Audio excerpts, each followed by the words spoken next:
ഭർത്തൃ വീട്ടിലെ സേവനത്തിന്റെ പ്രതിഫലം എന്നതാണ് ഇന്ന് നമുക്ക് പറയാനുള്ള വിഷയം. സ്വാഭാവികമായും നമ്മുടെ സഹോദരിമാർ അവരുടെ ജീവിതത്തിലെ വിലപ്പെട്ട ഒരുപാട് സമയങ്ങൾ ഭർത്താവിന്റെ വീട്ടിൽ മറ്റുള്ളവർക്കായി സേവനം ചെയ്യാൻ നീക്കിവെച്ചവരാണ്. സ്വന്തം വീട്ടിൽ ജോലി ചെയ്യുന്നതിനേക്കാൾ സൂക്ഷ്മതയിലും പേടിയിലും സഹോദരിമാർ സാധാരണ ജോലി ചെയ്യുന്നത് ഭർത്താവിന്റെ വീട്ടിലായിരിക്കും. അതങ്ങനെ അള്ളാഹുവിൽ നിന്ന് വലിയ പ്രതിഫലം മോഹിച്ചൊന്നുമല്ലെങ്കിലും സാധാരണഗതിയിൽ സ്വന്തം വീട്ടിൽ പോയാൽ ചെയ്യുന്നതിനേക്കാളൊക്കെ വലിയ കാര്യക്ഷമതയോടുകൂടെ, സൂക്ഷ്മതയോടുകൂടെ, പേടിയോടുകൂടെ സമയത്ത് തന്നെ എല്ലാ കാര്യങ്ങളും ചെയ്യാൻ ശ്രദ്ധിക്കുന്നത് ഭർത്താവിന്റെ വീട്ടിലായിരിക്കും. സ്വന്തം വീട്ടിൽ പോയാൽ സ്വാഭാവികമായും വല്ലാത്തൊരാശ്വാസവും, ഇനി ജോലിയൊന്നും ചെയ്തിട്ടില്ലെങ്കിലും അതിന്റെ പേരിൽ ഒരാശങ്കയുമില്ലാത്ത അവസ്ഥയാണ്. ഞാൻ എൻ്റെ പ്രിയപ്പെട്ട സഹോദരിമാരോട് ഓർമ്മപ്പെടുത്തുന്ന ഒരു കാര്യം, നിങ്ങൾ ഭർത്താവിന്റെ വീട്ടിൽ ചെയ്യുന്ന സേവനങ്ങളുണ്ടല്ലോ, ജോലികളുണ്ടല്ലോ, ആ ഒരു കാര്യത്തിൽ നിയ്യത്തൊന്ന് നന്നാക്കിയാൽ അള്ളാഹു നിങ്ങൾക്ക് നൽകുന്ന പ്രതിഫലം തീർച്ചയായും അളവറ്റതായിരിക്കും. അള്ളാഹു നിയ്യത്ത് നന്നാക്കാൻ തൗഫീക്ക് നൽകട്ടെ. ഭയങ്കര കൂലിയാണ്, ചെറിയ പ്രതിഫലമൊന്നുമല്ല. സ്വാഭാവികമായും കാര്യമായി അടുക്കള ജോലി ചെയ്യുന്നവരാണ് സഹോദരിമാർ. നിങ്ങളൊരു കാര്യം ചിന്തിക്കണം. നിങ്ങളുടെ വീട്ടിലെത്തുന്ന വസ്തുക്കൾ ഉപയോഗിച്ച്, സാധനങ്ങൾ ഉപയോഗിച്ച് നിങ്ങൾ ഭക്ഷണം ഉണ്ടാക്കി കൊടുത്താൽ അത് നിയ്യത്ത് നന്നാക്കിയാണ് നിങ്ങൾ ചെയ്യുന്നതെങ്കിൽ ആ ഭക്ഷണം ദാനം ചെയ്ത, സ്വതക്ക ചെയ്ത പ്രതിഫലമാണ് അതിന് ലഭ്യമാകുന്നത് എന്ന് മഹാനായ അഷ്റഫുൽ ഖൽഖ് മുഹമ്മദ് മുസ്തഫ സല്ലല്ലാഹു അലൈഹി വസല്ലമ തങ്ങൾ പഠിപ്പിച്ചിട്ടുണ്ട്. നമ്മൾ ചെയ്യേണ്ടത് നിയ്യത്ത് നന്നാക്കുക എന്നതാണ്. പലപ്പോഴും അടുക്കളയിലെ ജോലി, വീട്ടുജോലികൾ ഒരു ഭാരമായി തോന്നാനുള്ള കാരണം എന്താണ്? നമ്മളിൽ പലരും പഠന കാലഘട്ടം മുതലേ വലിയ സ്വപ്നങ്ങളോടുകൂടെയാണ് പഠിക്കുന്നത്. എനിക്കിന്നാലിന്ന മേഖലയിൽ എത്തിപ്പെടണം, ഇന്നാലിന്ന ജോലി നേടിയെടുക്കണം, ഇന്നാലിന്ന രൂപത്തിലുള്ള ജീവിതമാകണം, അങ്ങനെയൊക്കെ നമ്മൾ സങ്കല്പിക്കുന്നു. നമ്മുടെ മക്കളെയും നമ്മൾ ആ നിലയിലാണല്ലോ വളർത്തിക്കൊണ്ടുവരുന്നത്. പക്ഷെ ഇലാഹായ റബ്ബിന്റെ ഖലാ പ്രകാരം നമ്മൾ ആ പ്രതീക്ഷിച്ച ജോലിയൊന്നും കിട്ടിയില്ല. പ്രതീക്ഷിച്ചതുപോലെയുള്ള ഒരു ജീവിതമല്ല.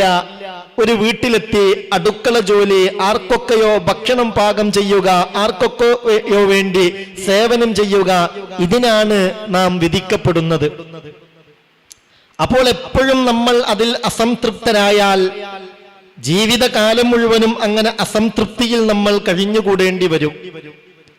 അതുകൊണ്ട് ആ അസംതൃപ്തിയൊക്കെ ഒഴിവാക്കി ഞാൻ ഈ ചെയ്യുന്നത് എന്റെ ദുനിയാവും ആഖിറവും സന്തോഷകരമാവാൻ ഏറ്റവും നല്ല ഒരു കാര്യമാണെന്ന നിയ്യത്തോടുകൂടെ, സന്തോഷത്തോടുകൂടെ, സംതൃപ്തിയോടുകൂടെ വീട്ടുജോലികൾ ചെയ്യാൻ തുടങ്ങിയാൽ അത് ഏറ്റവും വലിയ മുതൽക്കൂട്ടാകും. പരലോകത്തേക്ക് അത് വലിയ മുതൽക്കൂട്ടാകും.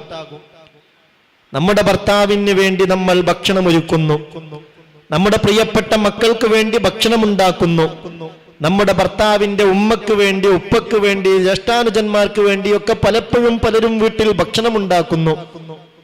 അൽഹംദുലില്ലാഹ്, ഇതിനൊരു തൗഫീഖ് എനിക്ക് കിട്ടിയല്ലോ, ഇതൊരു സൗഭാഗ്യമാണല്ലോ എന്ന നിലയിൽ കാണുകയും അവരൊക്കെ ഭക്ഷണം കഴിച്ച് വയറ് നിറയുമ്പോ നമുക്കതുകൊണ്ട് മനസ്സ് നിറയുന്ന ഒരു സാഹചര്യം ഉണ്ടാവണം. അതിന് നിയ്യത്ത് നമ്മൾ നന്നാക്കണം. അല്ലെങ്കിലുള്ള പ്രശ്നം എന്താണെന്നറിയോ?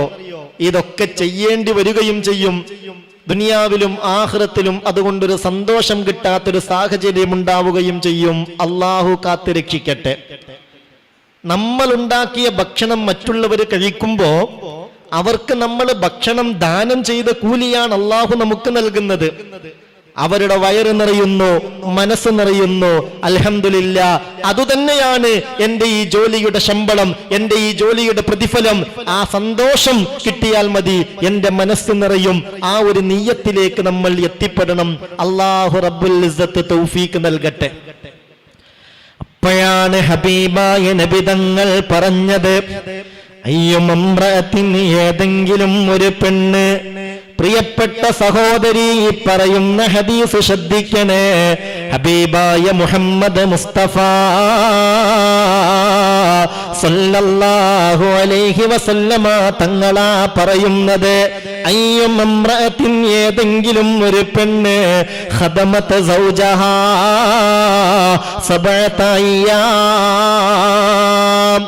7 ദിവസം ഭർത്താവിന്റെ വീട്ടിൽ സേവനം ചെയ്തു, ഭക്ഷണം പാകം ചെയ്തു, വീട് വൃത്തിയാക്കി, അടിച്ചുവാരി തുടച്ചു, അവിടെയുള്ള വസ്ത്രങ്ങൾ അലക്കി, അങ്ങനെയുള്ള ജോലികളെല്ലാം ചെയ്താൽ ഉഗ്ലിഖാൻഹാ സബഅതു അബ്വാബിന്നാർ,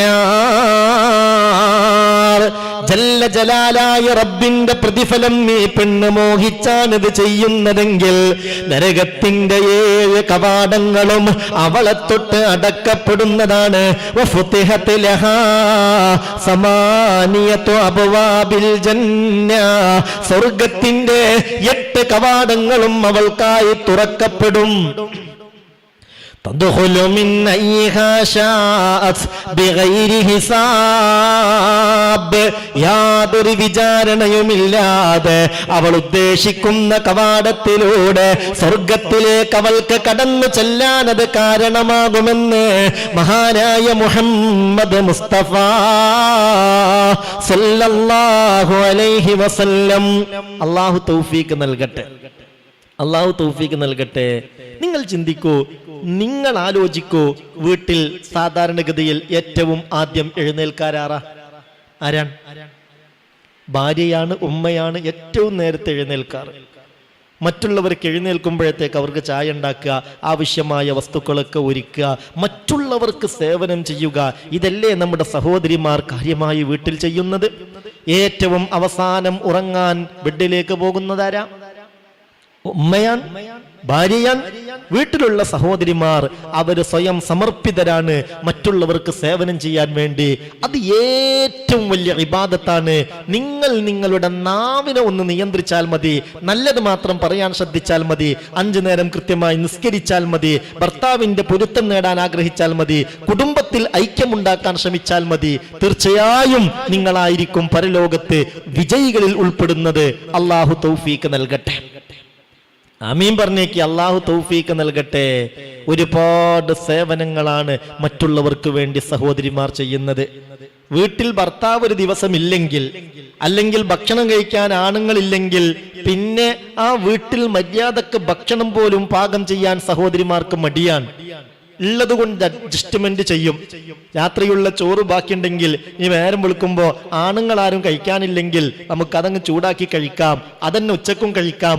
ആ നിലയിൽ അഡ്ജസ്റ്റ്മെന്റ് ചെയ്യും. അപ്പോൾ നമ്മൾ സ്വയം സമർപ്പിതരായി മറ്റുള്ളവർക്ക് വേണ്ടി ഒരുപാട് ത്യാഗങ്ങൾ ചെയ്യുന്നുണ്ടല്ലോ.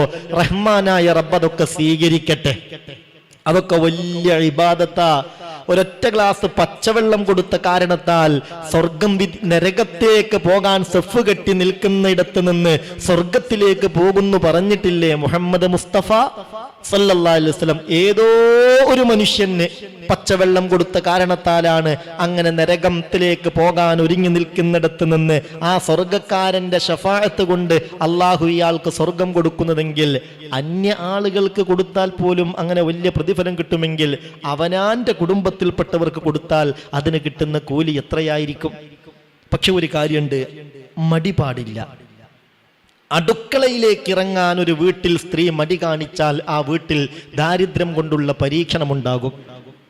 അങ്ങനെയാണ് കൂട്ടമായ കുടുംബജീവിതം നയിക്കുമ്പോ ഇന്ന് അവൾ എടുക്കട്ടെ, ഇന്ന് അവള് കാച്ചട്ടെ, ഇന്നലെ ഞാനല്ലേ ചെയ്തത്, അങ്ങനെ ചിന്തിക്കുന്നതിന് പകരം ഇന്നും റബ്ബേ ഇതിന്റെ പ്രതിഫലം എനിക്കു തന്നെ കിട്ടണം, ഞാനാവണം ആദ്യം ചെയ്യുന്നത്, ആ ഒരു ചിന്താഗതി ഉണ്ടായാൽ ആയുസ്സിൽ ബറക്കത്തുണ്ടാകും, ജീവിതത്തിൽ സന്തോഷം ഉണ്ടാകും. അതൊരു വലിയ മുതൽക്കൂട്ടാകും. എല്ലാത്തിലും അപ്പുറം ആഖിറത്തിലേക്ക് വലിയ മുതൽക്കൂട്ടാകും. ഈ പറഞ്ഞ കാര്യങ്ങളൊക്കെ അർഹിക്കുന്ന ഗൗരവത്തോടുകൂടെ ശ്രദ്ധിക്കണമെന്ന് സാന്ദർഭികമായി ഓർമ്മപ്പെടുത്തുകയാണ്. അല്ലാഹു റബ്ബുൽ ഇസ്സത്ത് നമ്മളെ സഹായിക്കട്ടെ.